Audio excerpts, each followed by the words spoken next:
Warning, what you are about to hear will disrupt the norm. We are the voice of the social misfit. We empower the outliers. Nah, don't run from the discomfort. You need to stay in it. Feel the feels and feel some type of way. Let it hit your core because that's where our healing and our change begins. System malfunction. System override. I'm feeling triggered! Hear any background music? No. Okay. Do you want background music?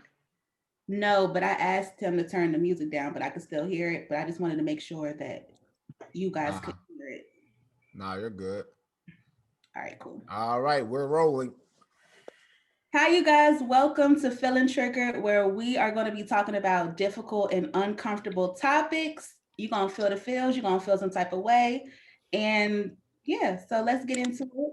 But first, let's quick introduction because some of these faces you guys didn't see last month. So I am Lauren. We have Sarah. I'm Latasha. I'm Alexis. And together we are Propel Productions Center. So thank you guys so much for listening to us. And today we are going to be talking about all the different holidays going on in March. So starting off, you guys, it's Women's History Month. So I've asked everybody for our Feel the Feel segment to kind of think of somebody, a woman that's been influential or impactful in your life. So a quick shout out. Hopefully we thought of somebody and hopefully we don't all say the same person. So who wants to go first? Who are y'all shouting out for Women's History Month?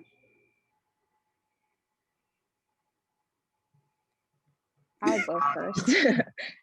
I am shouting out my mom, which I know is kind of like a more obvious one, but I'm still gonna shout her out just because she's super hardworking and has 2 kids and still manages to really get stuff done. So.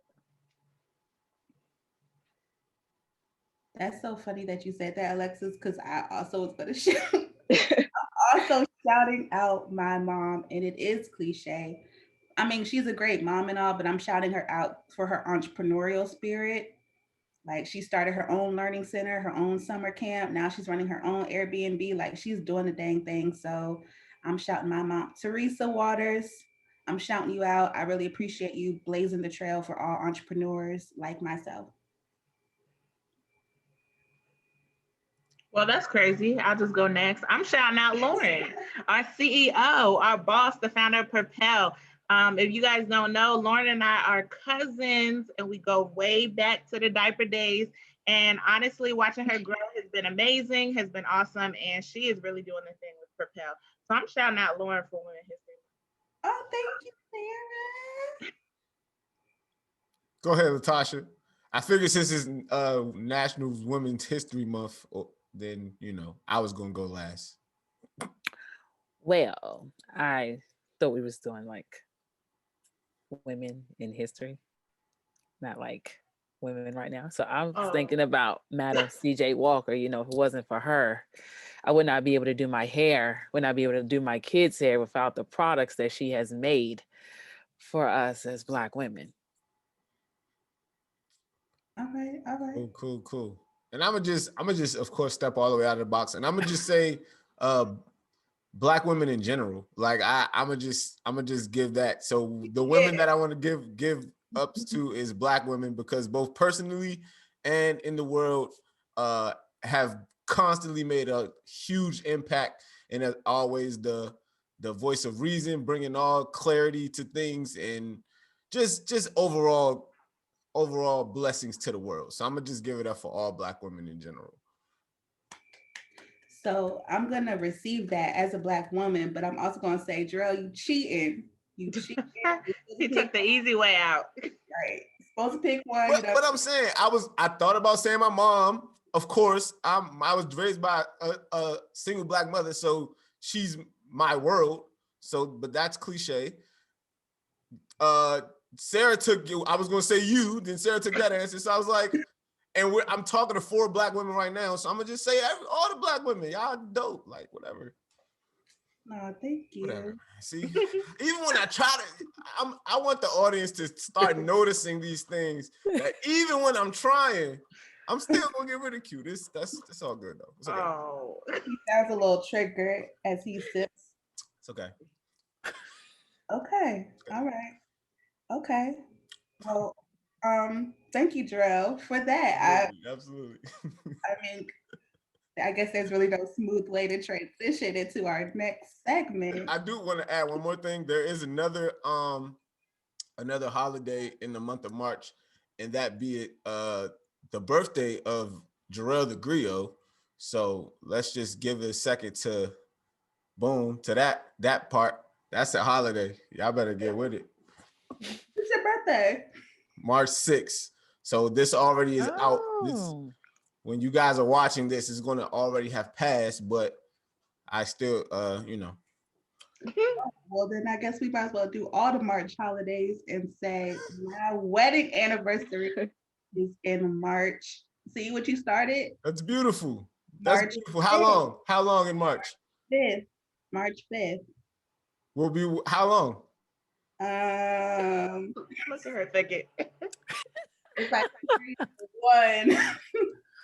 Lauren. 7 years. 7? It's definitely not. I think it's 5. No, wait. What's 2016 plus? Oh, it is 5. Yeah. Can we half a decade? That's good. That's dope. Let's edit that out of the podcast. Ask me again. No, keep it in there. No way. No way. I'm so sorry. No way. I normally get it so entranced when he answers that I don't even really think about it because I'm kind of like, yeah, what is it? Terrible. That's so terrible. That's funny. Well, my wedding anniversary is in March too. See? Yes. Love. March is about love, man. That's what I'm talking about. March 29th. Yes. Awesome. And how many? How long for you guys? 2 years? Oh, yeah. That's precious. New love. Awesome. Y'all, this is how Jarrell takes us left. I was waiting for that part. I was waiting to get blamed. I said this to him before about how he takes us all the way left. Like, y'all, we talk about what we're gonna say, and then when the camera starts rolling, he bring up random stuff, and nobody's prepared. But that's how you get the raw bloopers. And yeah, man. Because if we stuck to the script as heavily as Lauren would want to, y'all wouldn't say nothing. Yeah, I would just. It'll be what the first episode was, where we just. Hey guys, hello, how's it going? Wow, we gonna get candid. Like, this is what the audience wants from us. So I'm gonna make sure it happens. Some slight shade there. I feel very triggered. He done blame me for the professionalism of episode 1. Yes. Anyway, moving on, Lauren. So we're gonna get into the trigger warning segment, although Jarrell has already triggered me today. We're going to be talking about, since it's March, we're going to be talking about just historically lack of representation, talking about where are we as far as cultural representation in the media and movies and fashion, because growing up, I can't speak to Alexis because she's a different generation than me. And I feel like the rest of us are in the same generation. I don't know. But growing up, we didn't have a lot of Black movies. We didn't have a lot of cute little Black graphic tees or book bags. So I want to get into that and talk about how lack of representation impacts mental health and culture. So I'm gonna ask y'all, thinking back through your entire childhood up until now, what are some Black animated movies where there was like a main Black character? I don't think we have any. Because I don't consider Princess and the Frog part of my childhood because I was in high school. Nah, that was. I don't. I'll say it then. Yeah, I don't think we have any. Well, yeah, then I would do Princess and the Frog since I was a child when that came out. They accredit Lion King to being a Black story because it's in Africa, but that's not even true because that's like, it's roughly based off Hamlet, like the Shakespeare play. So, and that's not even Black in reality. I don't know if I knew that because I Yeah. feel like the way Nala be like, nah, come on, that's a black mama. That's Nah, that though. king dies, son's supposed to take over, uncle doesn't want son to take over. It's the same. It's basic same plot line. Yeah. Okay. Yeah. So none. I don't think any. I can Yeah. think of some like, and even like in TV, you'll have black like sidekicks, but like it wasn't too many black families. Like Proud Family, I think that was like latter part of my childhood, but overall, they will have like a black, like I said, a black sidekick on the show, or a sidekick that has black mannerisms or some type of cultural, A notes. black friend. It was always a Exactly. black friend. But it was never like the narrative was of a black person. Mm-hmm. That's really mind-boggling because thinking back, I lived it, so I don't really know how it impacted me while I was living. But going back, it definitely impacts self-esteem and like body image and how we're supposed to act within the world and what our role is like amongst peers and stuff like that. It really throws you off when you don't have that type of representation. And I didn't have cable growing up, so I didn't get to see Proud Family until I was older or going on vacation where they had cable. I had PBS Kids, and I feel like Arthur, when Francine had a bad hair day and the hair poofed up, I was like, okay, Francine Francine was black for sure, for was sure, black. for Maybe sure. even DW, I don't know. But even with characters like that, they had even if the tint of their skin was brown, they had very white, like DW had very straight hair Yeah. Mm-hmm. like that, which made me be like, okay, so my hair is wrong, or my skin color is wrong, or my body shape is wrong, because I didn't look like anything I saw on TV. Yeah. And it's even crazier because I think about all of those what we would consider to be side characters that were like the black people of shows, but then you would think about them shows without those characters, and it's like we was carrying heavy weight in terms of like I would call it the entertainment aspect. We gonna get jokes off just as black people do, and regardless of the situation. I mean, I don't know how great it is that was always a stereotype. We could only be funny, which I feel like we're breaking a lot now, going into different genres. But even in that case, that black character was definitely important to the plot, to the overall theme of shows. I think about like Hey Arnold.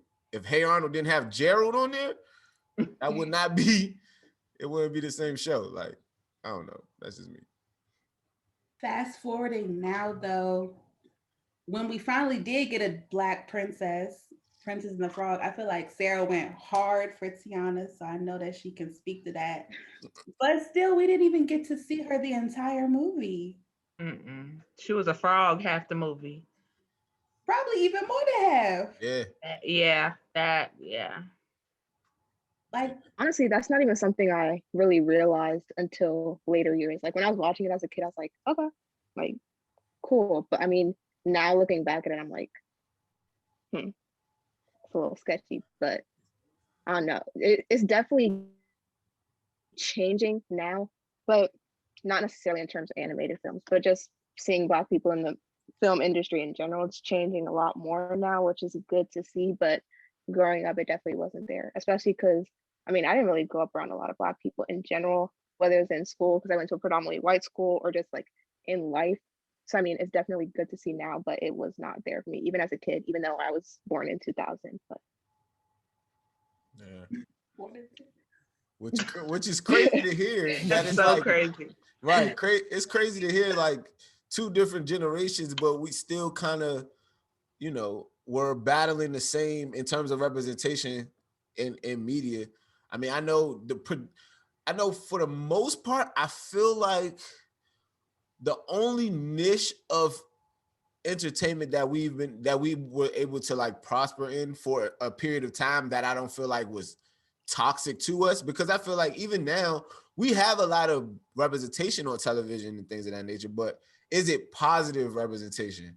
You know what I mean? Like the most prominent Black shows, and not to down these shows, because that's still employing Black people and all that good stuff, but like reality shows and stuff like that, where we have the representation, the visual representation, but not a sound one where we can show our kids like, yo, this is what you can be. But showing two generations still kind of battling that. And I feel like even today it's still just breaking out because we have a lot more, it's a lot less gatekeepers. You know what I mean? You could get content directly to the people now. So for like, what was that joint? Black Hair? What was the little Hair Love? Hair Love, there you go. Like that came like direct to consumer first. Everybody fell in love with it, and then it was adopted into the space, like Hollywood space, quote unquote. So I just feel like overall it's crazy that it's 2021 and we're just beginning to see like this the fruit of the seeds that have been getting planted the whole time, but not really visible, like crazy. I also feel like as a consumer, we're getting really empowered, finding our collective voice. Because when I was growing up, I don't think a lot of people made a big deal about the fact that there were no black Barbies, no black dolls, no black action figures to play with. But now I believe Latasha showed us an article about people are getting way more vocal. Like, no, we want representation, we want inclusion, we want cultural relevance and cultural competency, we want kinky hair and coils, we want freckles. We want it's becoming way more inclusive and people are being way more vocal. And I really appreciate that. Mm-hmm.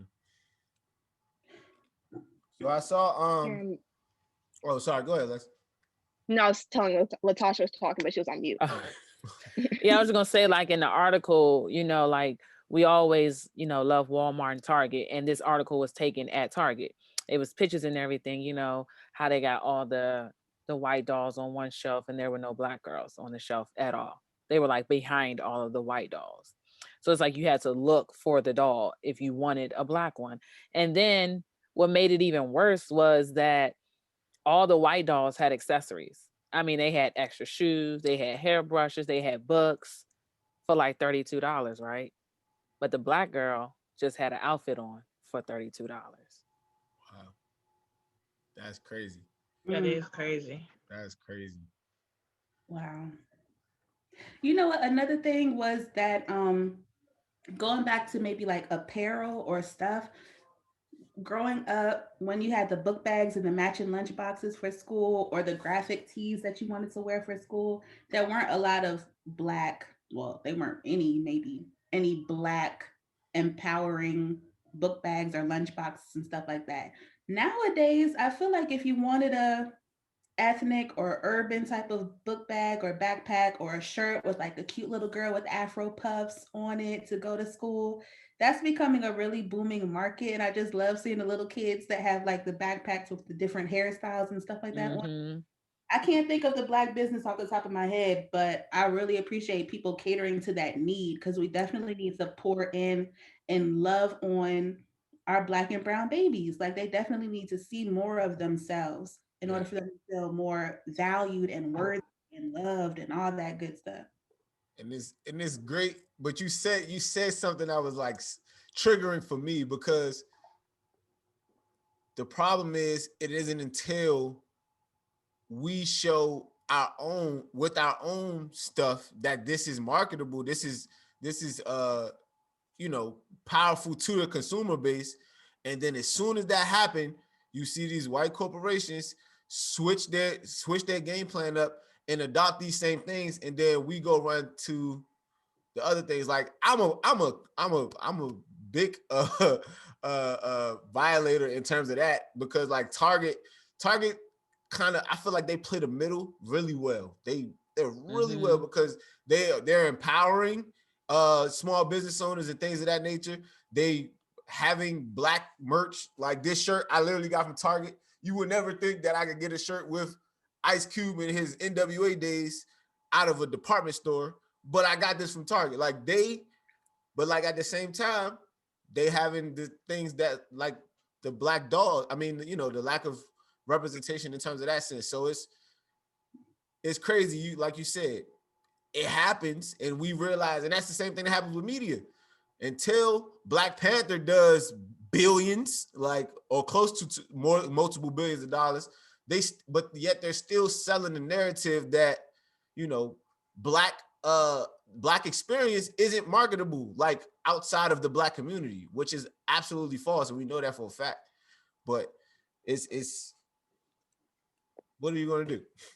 Yeah, and I mean, I don't know if this is going left, but I know that as Black people, I think we need to specifically like look for the Black owned businesses that are doing exactly what Target is doing, and not buy from Target, but go to the Black businesses so that we can support them. Because I want to give a shout out to about this puzzle right here. Look at this little boy. How cute. my Yo, God. that's dope. This is the company that I bought it from. I don't know if you can see it, but it says Puzzle Huddle. So I'll specifically look for Black businesses doing what those big companies are doing and buy from them, because I want to support my people. Absolutely. So I think it's our job as Black people to, go out there and support them. For those of you guys that are listening and didn't see, she held up a puzzle of this really, really cute chocolate Black boy in a doctor's lab coat. And it said future doctor at the bottom, which is so powerful because we don't even talk about like these huge achievable careers for our Black and brown kids. So that also not triggers, but stirs up the conversation of whose responsibility is it? Should we continuously look to corporate America to be like, hey, we're here, we exist, we're valuable, we're important? Or should we do like what Sarah said and find those small Black businesses that already know how dope we are and how valuable we are and pour into that community? They started it. And I feel like even more so, being that our culture is so, like, I definitely agree with that. Like, supporting small business, we have to get it for ourselves because they're not going to give it to us. But I feel like the moral high ground of the situation, if we were to ever reach one as a country, is to give these creators opportunity to be like, I'm in the space where the corporate people, are creating these ideas. I'm sitting at the table with them and I'm giving a Black experience on that so that, everybody is winning. Because at the end of the day, if only the Black community is supporting something, it could get acclaim, but it's not going to turn into, it's not going to be publicly traded on Wall Street unless the entire country or the entire world is embracing it. But that barrier comes into, whereas even as a small business, I come up with a great idea, that great idea starts to flourish, but in order for me to, expand my business, I'm going to have to give it away in some aspect. So something got to give on one end or the other. Like, we either got to, like we talked about in our lives and stuff, get the investment capital for these small businesses to be able to expand and grow, or give Black people a seat at the table at these corporations when y'all are taking our ideas and profiting off of them. Like, that's, and I don't see either of them being something that the our counterparts want to take part in. So very true. Yeah. But I did, before we transition, how much we got enough time in this? I wanted to give one little current event about this whole situation in terms of representation. Faison Love, he was suing Universal Pictures for, I don't know if anybody's seen the movie Couples Retreat. Has anybody seen it before? With like Vince Vaughn and it's a couple other people in there. But he's suing them because when they marketed the film overseas, they took him and his him and who is the woman, I'm mad I forget her name, from Why Did I Get Married? The one who was like, Marcus, her. Tasha. Oh. Yeah, her. Yeah. And then he had another Black his girlfriend in the movie as well. They took them off the poster when they were promoting overseas, and it was like that came out of 2009, so it's 2021 now, so that's almost a decade later, but went back and basically tried to right the wrong. So apparently they just we came to an amicable agreement. So I'm guessing they probably gave him a little hush money just to go, hey bro, get off our backs, we want to get better. But and then the original lawsuit, they were in court and they settled, but they didn't change the poster. So that just goes to show you, like, even when we are prominent in terms of selling our culture, they still don't want to believe the narrative that we are what is making things profitable. Not we're not a sidebar in that conversation. We're bringing the value to a lot of things. So I just wanted to share that for those of y'all who didn't know. Yeah, we gotta be mindful. We gotta be mindful. Sorry, triggering. I gotta give my tidbits, as Latasha likes to say. Hmm. Tidbit away. That was okay. That was okay. All right. So moving into it, we want to talk about wellness and how it's super important to maintain focus on developing goals and doing activities within your everyday life that's really promoting wellness and overall health. So every single time we do this podcast, we talk about a different area of wellness and with what we call our wellness wheel segment. So for this month, we're talking about intellectual wellness. And intellectual wellness means to stay open to new ideas and new experiences. So, in order for us to be completely holistically well, we have to focus on intellectual wellness. We have to continuously learn and grow. So, team, homies, what are you guys doing right now this month to continuously grow your brain, stay curious about new things, new experiences? Like, what are you focusing on? Well, I'll go first. I'll say for me it's literally staying, like as you said, staying open to opportunities and not literally counting yourself out when you feel like maybe I'm not qualified enough for this. I'm specifically in terms of live streaming, this month in particular, I have a lot of live stream events that are taking place that I've kind of been in some way, form, or fashion put in the production seat, so to say. So just being like, hey, why not? I've never done this before, but why not take a shot and potentially get a new skill set under my belt and move like that. So that's what I say. Just staying open. Just staying open to when opportunities present itself and not counting yourself out because you might not have done it before. Yeah. So, in terms of intellectual, you said intellectual wellness? Yeah.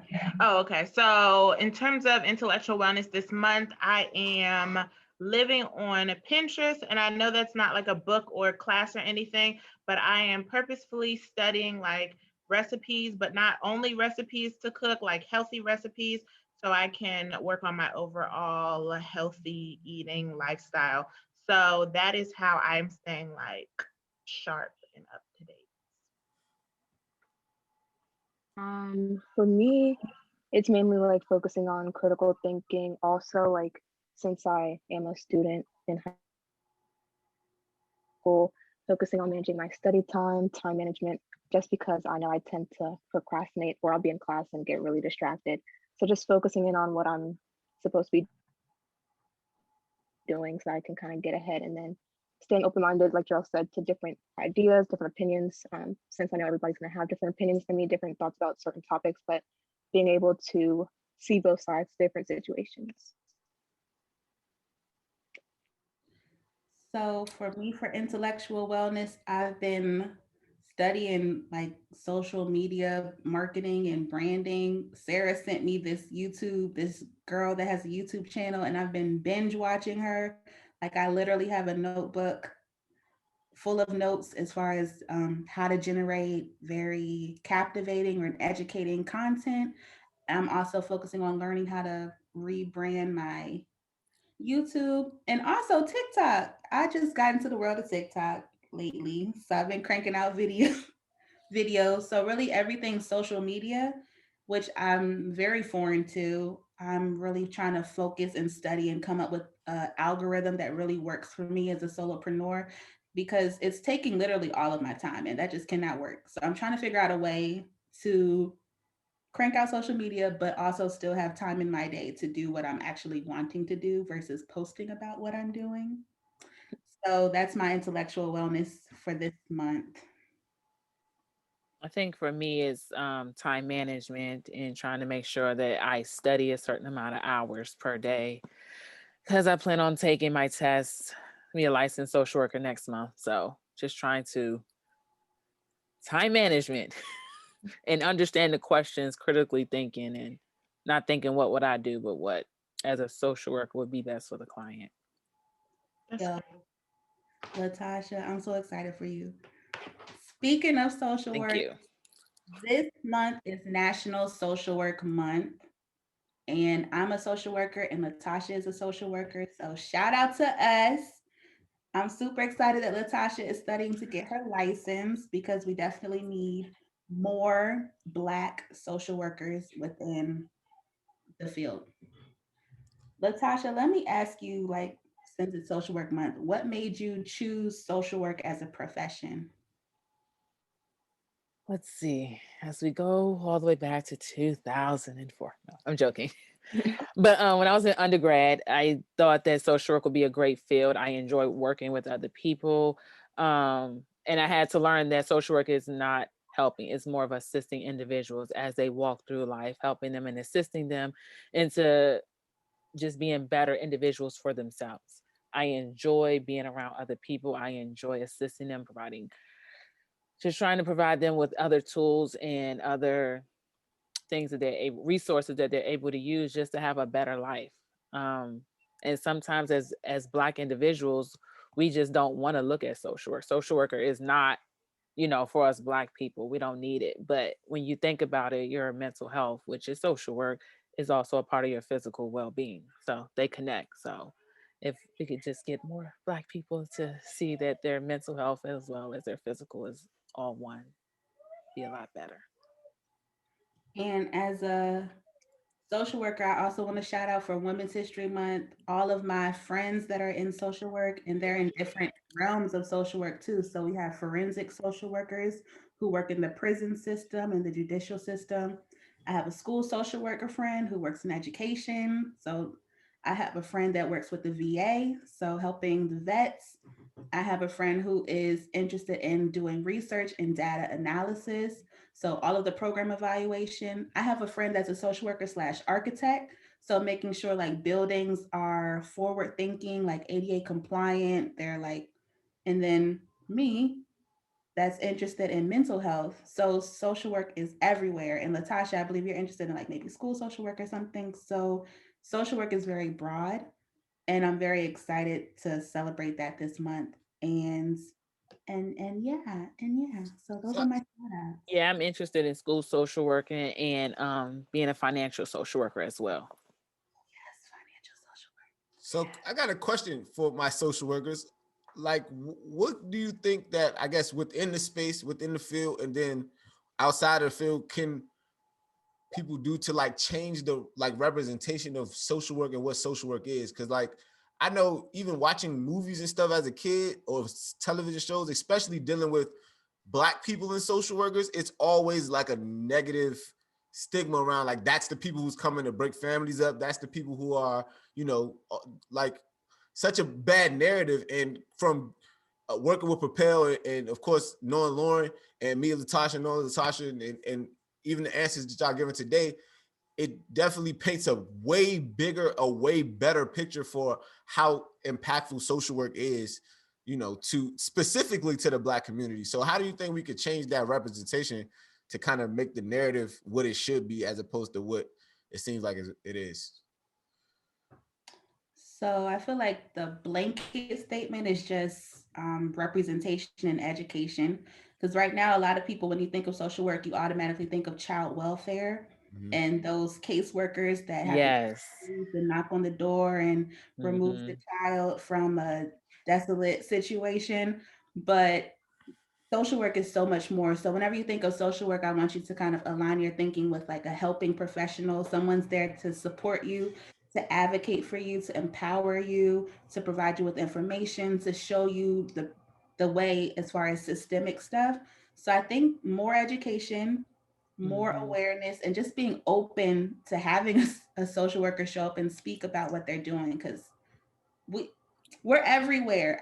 I seriously, there's corporate social workers, we are everywhere and we do everything. Um, so yeah. Shout out to all the social workers, especially all of the women social workers since it's Women History Month.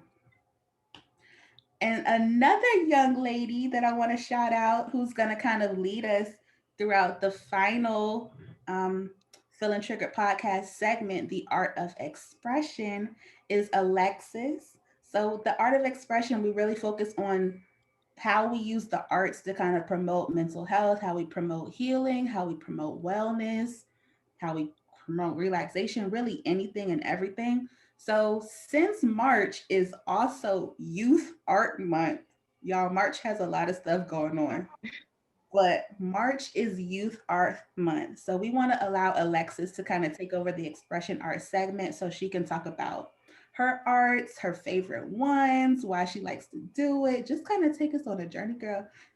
I'm going to pass you the mic. Okay. So for me, I've been doing art for a pretty long time, like now, like as long as I can remember. But now I do dance. Specifically this year I've been focusing on tap. So Lauren, I got you right there. And then painting, journaling. I play the guitar here and there. So I kind of just try to dabble in a bunch of different things. What'd you say, Lauren? Cooking. Oh, well, yeah. And I mean, I haven't been doing that as much as I want to, but I will get into that next, hopefully. But so in terms of like how often I use different art forms or when I do them, it kind of varies based on the art form. So I know for dance and cooking, I do those honestly every other day because those are both um, classes that I have in my course schedule at school. So I take a tap class as part of my schedule, and then I take a food science class as part of my schedule. So I do those every day.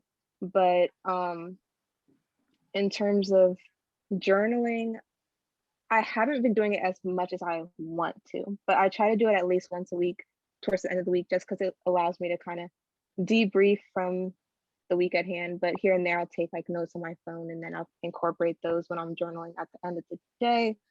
But in terms of my favorite art forms, it's kind of a tie between journaling and dance, just because I'm someone who, one, I don't talk about my emotions a lot just because I'm not this really openly vulnerable person. That's not kind of my thing. But journaling and dancing both allow me to express myself in ways where I don't even have to open my mouth, but it can still convey to other people what I'm feeling in the moment. You can kind of adjust them. Say for dancing, I can do a more upbeat song when I'm happy, or like a more low-key type of song if I'm not happy, I guess. But those are just, I guess, the two that I use to express myself the most. And yeah. I don't know if everybody caught that, but I feel like Alexis rattled off at least 27 different I was about to say the same thing. Like I was like, that she okay, does. so the whole art thing is just like we're She just gonna literally occupy all that space. That's what we're gonna do. Yeah, I I feel you. like art. It's definitely really fun, but it's also a good way to kind of stress because I'm in junior year of high school and that's very stressful.